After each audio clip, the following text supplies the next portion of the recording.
स्वर्गदीपको प्रकाश कुरा हो। गाउँको वातावरण अँधेरो छाउँछ। सूर्य अस्ताएको बेला कालचुरा एक पहाडबाट नजिकको जङ्गल हुँदै गाउँमा प्रवेश गर्छ। शान्तिपुर, तिमीहरूको शान्ति आज अन्त्य हुन्छ। तिमीहरूको भगवानले पनि तिमीहरूलाई बचाउन सक्दैन। गाउँमा आतंक मच्चिन्छ। सबै डराउँछन्। त्यहाँ एउटा ठुलो बुढो बाजे रहनुहुन्थ्यो। उहाँले सबैलाई जम्मा गर्नुहुन्छ।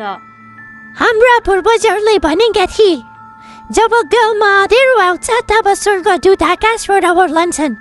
हामी हार मान्न सक्दैनौ। तिमी हाम्रो गाउँलाई पस्कार्यौ। यतिकैमा आकाशबाट उज्यालो चम्किन्छ र आकाशबाट दिव्येश देखा पर्छ। शान्तिपुरका वीरहरू, म दिव्येश्वरको सन्देश पाहक हुँ।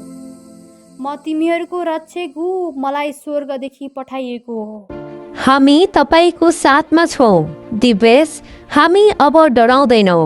उसले मेरो शक्तिलाई अनदेखा नगर। म अँधेरोको राजा हुँ। ठुलो लडाइँ सुरु हुन्छ। कालचुराले आगो हान्छ। दिव्येशले आफ्नो पखेटाबाट उज्यालो तरङ्ग पठाउँछ। मायरा गाउँलेहरूसँग ढुङ्गा र आगो बोकेर लड्छिन्। मायरा, गाउँलेहरूलाई जोगाऊ। म कालचुरालाई सामना गर्छु। दिव्येश र कालचुरा बीच तेज लडाइँ हुन्छ।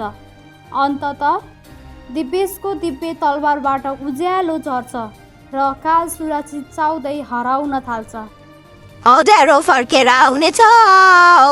कालचुरा विसर्जन हुन्छ। उज्यालो फैलिन्छ। सबै गाउँले खुसी हुन्छन्। आशा पायो।